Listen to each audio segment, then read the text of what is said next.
사구역의 특징은 다 성가대시네요. 그래서 성량이 좋으시네요. 근데 찬양은 노래 잘하는 사람이 하는 게 아니거든요.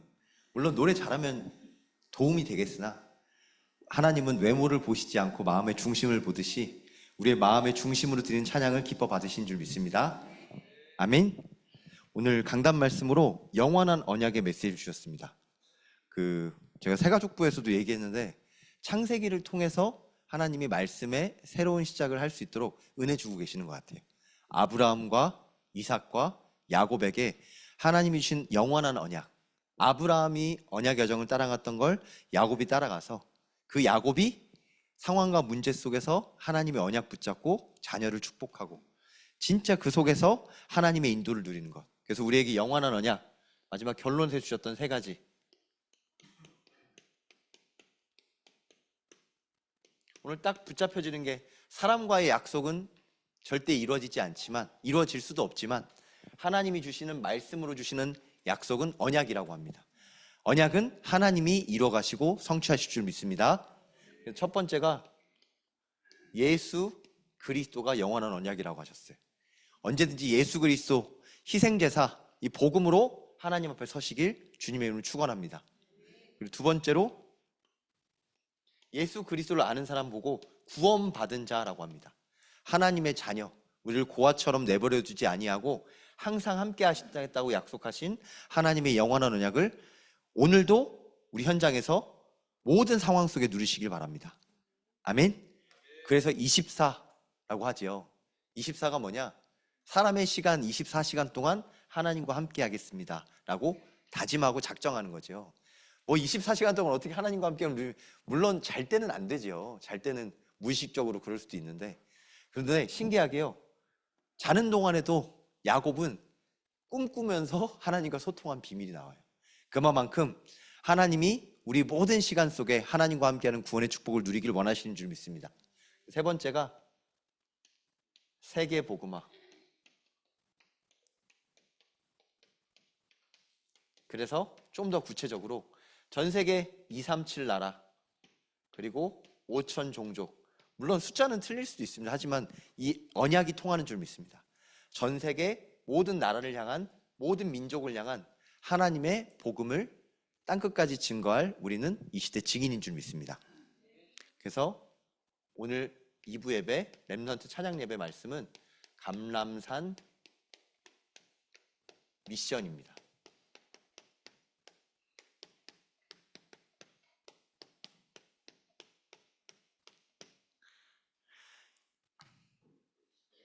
예수님과 함께 했던 제자들이 예수님이 없으면 어땠을까요? 사실 작년 2025년 한 해 동안 2부 예배 때 이제 찬양도 하고 또 사회도 보고 예배 인도도 하고 예배 설교도 하게 되면서 계속 포럼했었는데요. 2026년에 이제 새로운 대학부 대청년부의 회장님을 세우셔서 박가연 집사님이 오늘 처음으로 사회를 봤습니다. 분명히 제가 몇 번 얘기했거든요. 그리고 얘기할 때도 너무 칙칙하게 어우 목사님 하면서 시작했거든요. 오늘 보니까 좀 떨더라고요. 근데 떨리죠. 예수님과 함께 할 때는 제자들이 당당했으나 예수님이 안 계실 때는 떨렸을 거예요. 하나님이 당장 내 옆에 없으신 것 같고 막 혼자 하려고 왔으면 떨리는 마음도 생기고, 그런데 언제든지 하나님은 우리와 함께 하겠다는 약속으로 우리를 앞서 지키시고 뒤에서도 인도하신 줄 믿습니다. 아멘.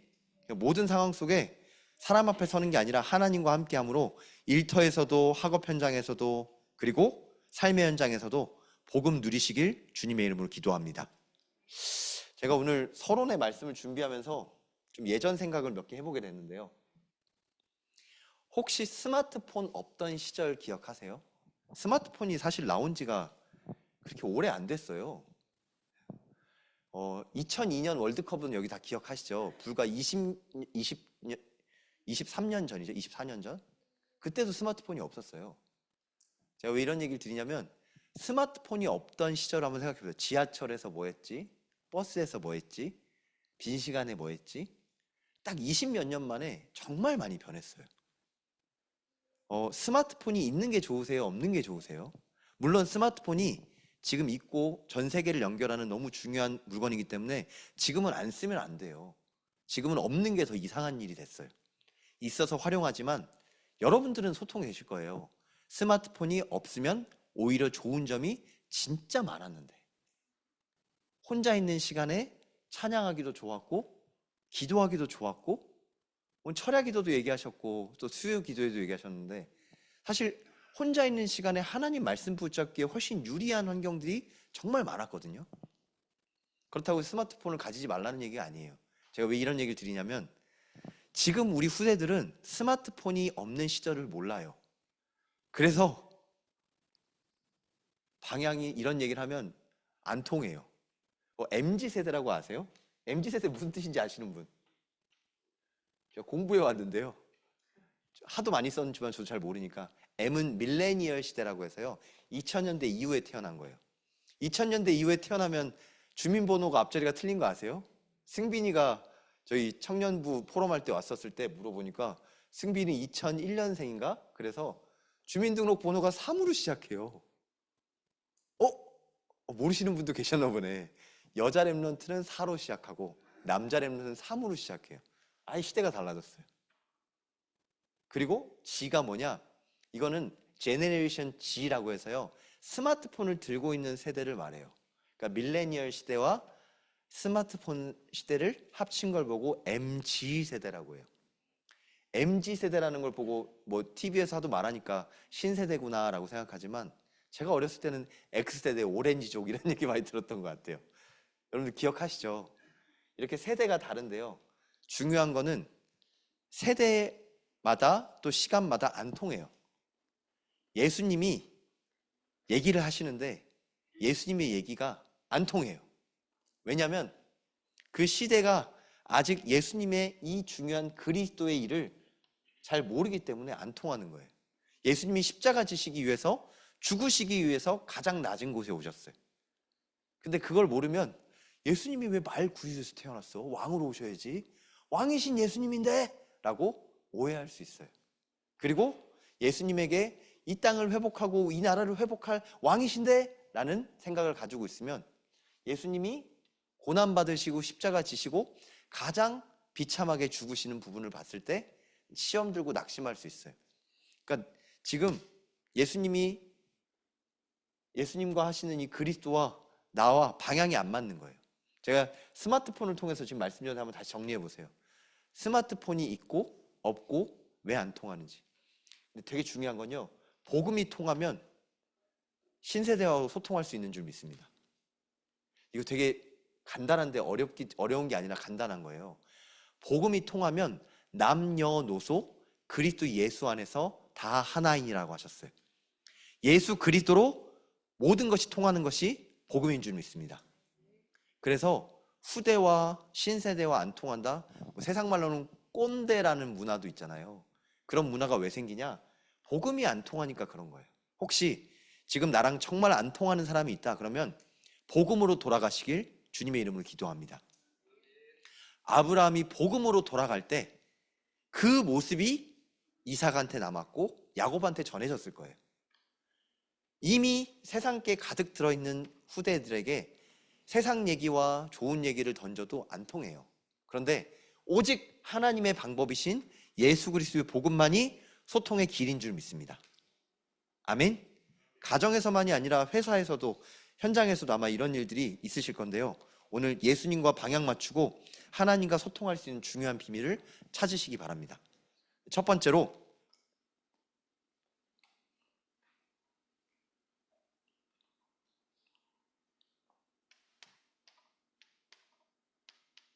그리스도. 이게 바로 1이에요. 제가 숫자를 좀 아라비아 숫자를 크게 썼는데 1. 오늘 메시지를 한 단어로 먼저 결론부터 정리하자면, 결론 1, 3, 8이에요. 이게 뭐냐? 세계복음화를 구체적으로 말하면 2, 3, 7 나라 5천 종족이라고 하죠. 좀 구체화된 거, 똑같은 의미예요. 오직 예수 그리스도, 그 은혜 속에 하나님 나라를 누리고 그 비밀을 가진 성령 충만을 가지고 138이라고 합니다. 그래서 오늘 주보에 보시면 설교 후 찬양이 138이에요. 오늘 한 주 동안 이 138 찬양을 함께 나누고 이 언약 속에 담긴 예수 그리스도의 비밀을 마음껏 누리시길 주님의 이름으로 기도합니다. 아멘. 제가 MZ세대로 태어나서 소통이 안 되는 친구랑 한번 소통을 시작하게 됐는데요. 여기 뒤에 앉아있어요. 저기 뒤에. MZ 중에 MZ. 제가 분명히 예배는 맨 앞에서 드리는 거라고 했는데 절대 말 안 들어요. 오늘도 맨 뒤에 가 있더라고요. 어느 날 전화가 왔어요. 제 동생한테. 형, 동일이라는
고도로 충만한 사람의 특징, 사람이 사람을 보는 게 아니라 하나님의 사람임으로 볼 수 있는 눈이 열리는 줄 믿습니다. 아멘? 여러분 진짜 다시 한번 말씀드려 볼게요. 데오빌로가 사람으로 보였다면 아마 누가가 기록하는 것도 그렇고 이 복음 전할 때 자꾸 다른 게 보일 거예요. 갈라디아서 3장 28절에 다 그리스도 예수 안에서 하나이니라. 제가 하나님의 은혜로 예전에 국회의원에게 복음을 이렇게 전해본 적이 있어요. 국회의원에게 이메일도 쓰고 만남이 열려져서 이렇게 복음을 전했는데요. 국회의원이 진짜 혼자 안 나타나죠. 제가 왜 이런 얘기를 하냐면 달고 오는 사람이 많아요. 보좌관도 달고 오고요. 그리고 막 시의원, 구의원들 달고 나타나더라고요. 그리고 굉장히 위험 있게 나타나요. 나중에 텔레비에서 보니까 꽤 높은 사람이더라고요. 저는 지역의 국회의원인 줄 알았는데. 근데 그 지역구 국회의원하고 이렇게 복음 전할 일이 생겼는데 그 사람을 보면 위축되고 뭘 말해야 될까 전전긍긍하게 되더라고요. 그래서 그리스도 얘기했어요.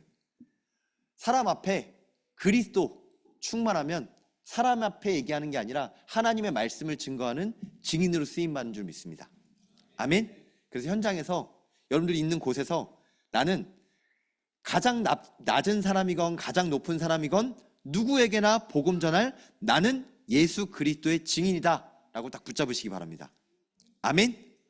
데오빌로라는 것에 이 복음을 소통했던 누가뿐만 아니라 이 제자들은 사람 앞에 한 게 아니라 하나님 앞에 복음 전함으로 주눅 들거나 눈치 보거나 하지 않았어요.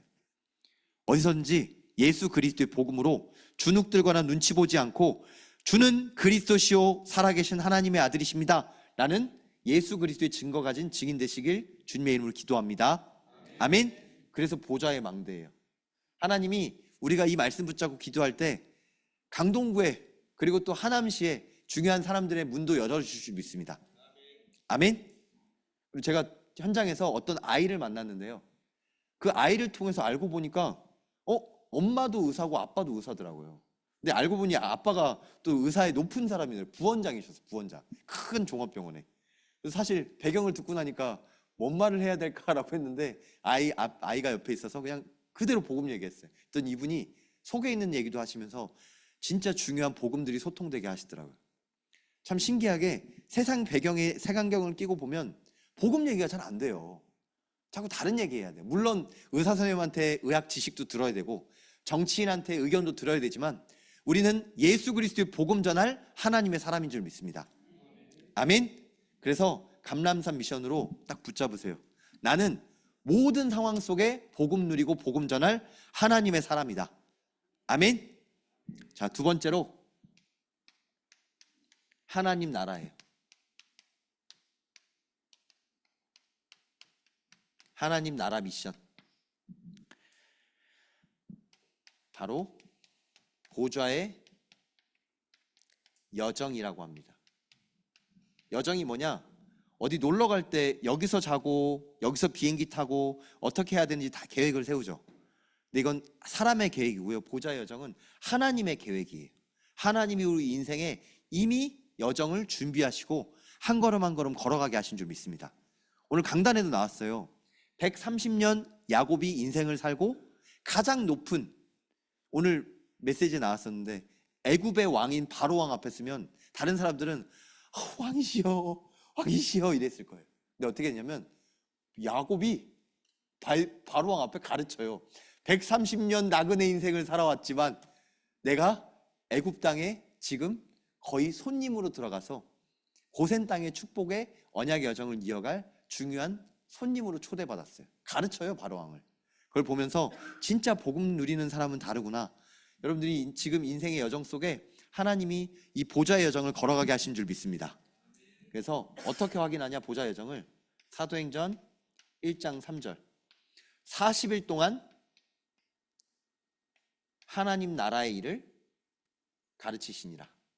뭐 40일이 왜 40일 하냐? 성경에 금식하는 것도 40일이 있긴 하지만요. 중요하게 사도행전 1장 3절에 40일이라는 집중을 통해서 하나님이 하나님 나라의 일을 예수님이 제자들과 집중하게 하셨어요. 집중의 중요한 포인트가 40일로 나와요. 그렇다고 해서 뭐 39일을 하면 안 되고 뭐 41일을 하면 되냐? 한 권사님이 금식 기도를 적었다가 몸이 편찮아서 금식을 못 하셔서 마음에 좀 이렇게 남으셨나 봐요. 제가 몸이 안 좋아서 금식을 못했는데 괜찮을까요? 라고 하면서 얘기하더라고요. 지금 괜찮다고 그랬어요. 여러분들 아프시면 식사하셔도 돼요. 아플 때는 더 드셔야 돼요. 근데 이제 기도하기로 했는데 기도가 안 돼서 혹시 나한테 여러 가지 마음이 교회에 뭔가 누를 끼치지 않았나라는 그런 마음이 드시면 하나님의 말씀 붙잡고 그래서 하나님의 은혜가 더 필요합니다 라고 나아가시기 바랍니다. 아멘.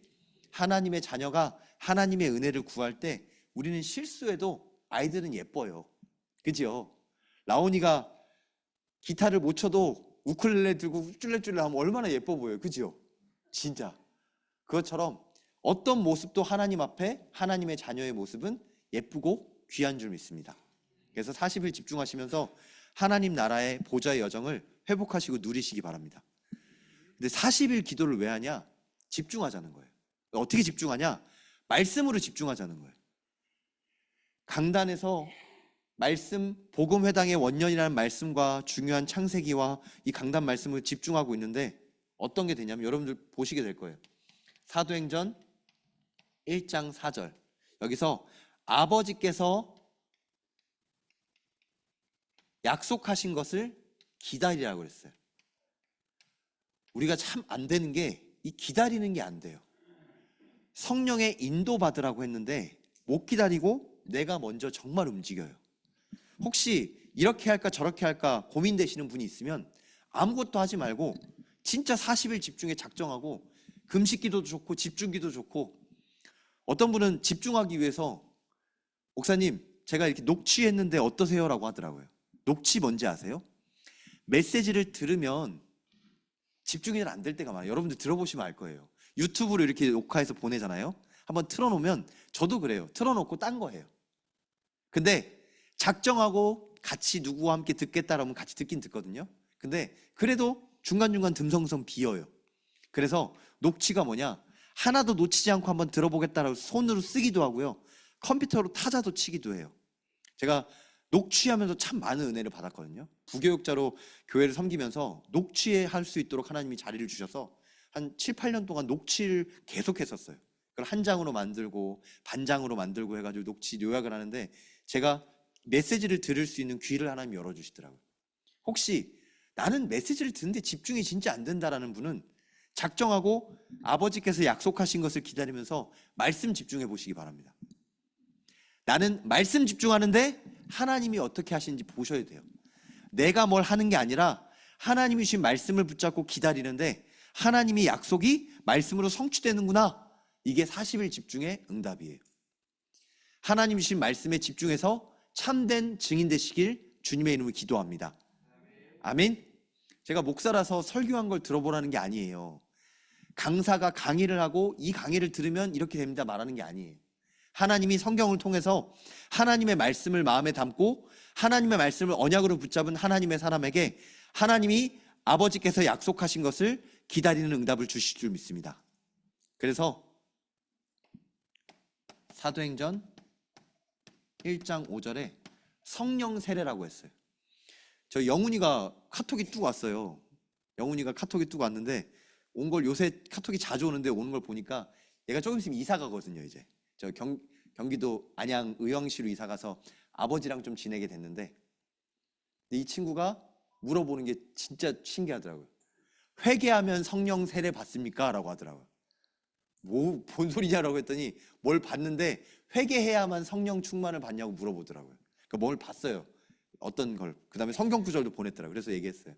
성령 충만은 하나님과 함께하는 그 기도 속에서 하나님이 주시는 거다. 회개한다는 게 뭐냐? 하나님께 돌아가는 거다. 예수 그리스도로 하나님께 돌아갈 때 하나님이 성령으로 세례 주시고 성령으로 충만하는 역사를 주신다고 약속하셨다. 아버지께서 약속하신 것을 기다리는 걸 보고 기도를 한다. 제가 영훈이한테 그리고 얘기했어요. 말씀을 붙잡으면 예배 드리면 기도하라고.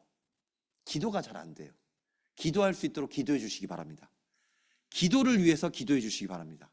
여러분들 예배 드리시면서 지금 말씀이 안 들리시는 분은 말씀이 들려지도록 녹취하는 기도하시고요. 기도가 안 되는 분들은 기도의 문이 열려달라고 하나님께 기도해 보시기 바랍니다. 그러면 그 기도대로 하나님이 진짜 응답하세요. 성령의 역사로 말미암아 들려져요. 성령의 역사로 말미암아 기도하는 게 뭔지 알아져요.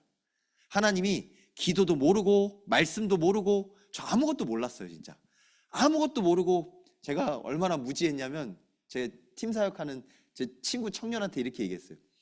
너는 이렇게 지루한 교회를 왜 다녀? 라고 물어봤었어요. 제가 그렇게 느껴졌다니까요. 제가 점심 먹고 이렇게 2부 예배 드리고 청소하고 교회 정리하고 나서 진짜 솔직하게 물어본 거예요. 이렇게 재미없는 교회를 너는 왜 다녀? 라고 물어봤어요. 그랬더니 그 친구가 막 웃더라고요. 야, 재미로 교회 다니는 게 아닌데? 근데 재미없으면 재미가 없잖아. 그럼 왜 했어? 라고 하면서 막 물어봤어요. 근데 진짜 왜 제가 재미가 없다고 느껴졌냐면 안 들리니까, 안 보이니까, 그냥 앉아 있는데 물과 기름처럼 둥둥 떠다니니까 안 되니까. 그래서 그 부분 놓고 기도했어요. 예배가 안 됩니다. 기도가 안 됩니다. 말씀이 안 들립니다. 하나님, 하나님의 자녀인 제게 말씀이 들려지게 하여 주옵소서. 하나님 자녀인 내게 기도가 되어지게 하여 주옵소서. 하나님 자녀인 내게 하나님의 말씀 붙잡고 영혼을 품을 수 있도록 전도의 문을 열어 주옵소서. 아멘. 전도가 안 되는 분들의 특징은 사람의 영혼이 잘 안 담겨요. 그러면 전도하라고 사람을 붙여둬도 나는 부담스러워서 안 돼요. 그래서 하나님이 나를 통해서 하나님이 쓰실 수 있도록 나를 하나님 앞에 내어놓는 집중 속에 들어가시길 주님의 이름으로 기도합니다. 아멘. 그러면 보좌의 여정, 하나님이 계획한 여정이 하나님 나라 미션 속에서 이루어져요. 세 번째, 성령 충만.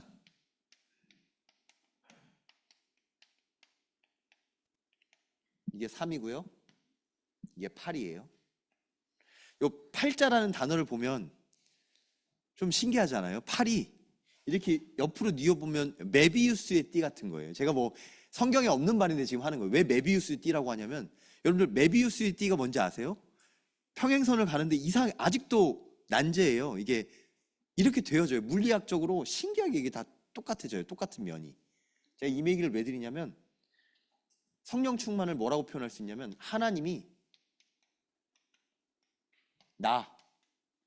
내 인생인데 하나님이 주인이시고 하나님이 내 인생에 열매를 맺으실 수밖에 없는 집중의 상태로 인도받아져요. 내가 하나님의 말씀 따라 하나님이 내 안에 성령으로 충만하게 역사하세요. 여러분들 얼마 전에 저희 찬양할 때 가시나무라고, 그때 아마 원로 목사님 설교할 때 들은 것 같은데, 내 속엔 내가 너무도 많아서, 가사 기억나시죠? 내 속에 내가 너무 많아요. 그래서 집중이 안 되고 성령 충만이 안 돼요. 기도하려고 앉으면 걱정, 염려, 생각. 그래서 성령 충만에 이걸 보고 하나님께서, 하나님이 이 집중 속에 누리는 사람을 보고 땅끝까지 증인되라고 했어요. 이걸 보고 보좌의 이정표라고 합니다. 자, 이정표가 뭐냐? 여러분들 확인해 보세요. 나는 안 되는데 그럼 언제 되냐? 하나님과 내가 기도와 말씀 속에서 나도 모르게 하나님의 말씀이 붙잡아지고 하나님이 내 인생의 주인이라는 게 누려지고 느껴지고 확인되어지는 그 집중 속으로.